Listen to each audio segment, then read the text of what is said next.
Good morning.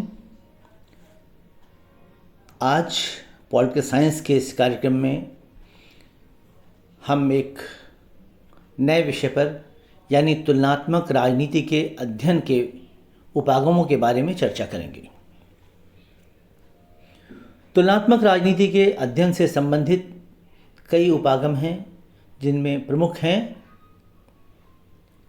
राजनीतिक व्यवस्था विश्लेषण उपागम, संरचनात्मक कार्यात्मक उपागम, मार्क्सवादी लेनिनवादी उपागम, राजनीतिक विकास उपागम, राजनीतिक आधुनिकीकरण उपागम, राजनीतिक संस्कृति उपागम।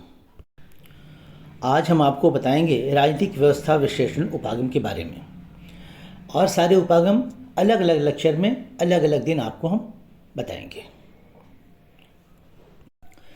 राजनीति विज्ञान में व्यवस्था विश्लेषण सिद्धांत का प्रयोग राजनीति विज्ञान के परिवर्तित क्षेत्र का परिचायक है। ये सिद्धांत राजनीतिक व्यवस्थाओं का ही एक स्वरूप है। अभी तक राजनीति विज्ञान के अध्ययन का जो मुख्य आधार था वह राज्य था और उसकी राजनीतिक संस्थाएं थी, और जिन्हें हम राज्य के कानून के द्वारा स्थापित करते थे और उन पर कंट्रोल करते थे, नियंत्रित करते थे। लेकिन राजनीति विज्ञान में अनुभववाद की स्थापना के बाद राज्य एवं उसकी वैधानिक संस्थाओं के अध्ययन के बदले अध्ययन क्षेत्र की पूरी व्याख्या करने की आवश्यकता है। इस अध्ययन का दृष्टिकोण संस्थागत, संकीर्ण और अतुलनात्मक था, यानी व्यवस्था विश्लेषण के पहले का। तुलनात्मक राजनीति के अंतर्गत व्यवस्था विश्लेषण सिद्धांत अमेरिकी राजनीति शास्त्रियों की देन है।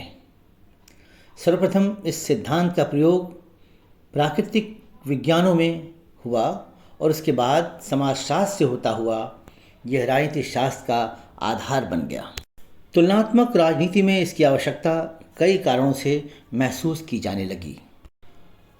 तुलनात्मक राजनीति में व्यवस्था की अवधारणा का प्रयोग करने वाले विद्वानों में सबसे पहला नाम डेविड ईस्टन का लिया जाता है, जिनकी किताब का नाम है द पॉलिटिकल सिस्टम, जिसमें ईस्टन ने राजनीति विज्ञान में एक सामान्य सिद्धांत का निर्माण का विचार प्रस्तुत किया। डेविड ईस्टन के अनुसार राजनीतिक व्यवस्था अंतःक्रियाओं का ऐसा समूह है जिसके अंतर्गत मांगों को निर्गत आउटपुट में बदला जाता है। राजनीतिक व्यवस्था संस्थाओं एवं प्रक्रियाओं का एक जटिल समूह है जो समाज के भीतर आधिकारिक मूल्यों का आवंटन, विनियोजन या एलोकेशन करती है। तुलनात्मक राजनीति के अध्ययन में व्यवस्था विश्लेषण सिद्धांत के कई लाभ हैं। जैसे पहला लाभ है कि यह संपूर्ण राजनीतिक व्यवस्था पर ध्यान केंद्रित करता है। दूसरा, ये राजनीतिक व्यवस्थाओं के गत्यात्मक विश्लेषण का मार्ग खोलता है। तीसरे, इस दृष्टिकोण का संबंध किसी विचारधारा से नहीं है। चौथे, इससे राजनीतिक व्यवस्था में परिवर्तनों और विकास की दशा का अंदाज़ा लगाया जा सकता है। पांचवें, इसके आधार पर राजनीतिक व्यवस्था की क्षमता का संकेत मिल जाता है। छठे, यह अवधारणा विकास की गति का भी संकेत देने में समर्थ है।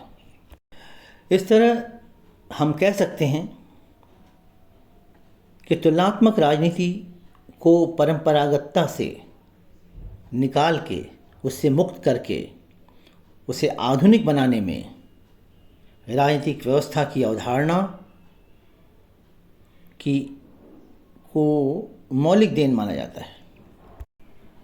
इस प्रकार राजनीति विज्ञान में व्यवस्था विश्लेषण सिद्धांत का प्रयोग राजनीति विज्ञान में बहुत तरह के परिवर्तन लाता है। इसके क्षेत्र में ज़बरदस्त परिवर्तन राजनीतिक व्यवस्था विश्लेषण के कारण हुआ। हमारा ये लेक्चर आपको कैसा लगा आप ज़रूर बताएं। इसे आपने अगर सब्सक्राइब नहीं किया है तो प्लीज़ सब्सक्राइब कर दें। लाइक शेयर कमेंट करना ना भूलें। हमें आपकी प्रतिक्रिया का इंतज़ार रहेगा। धन्यवाद।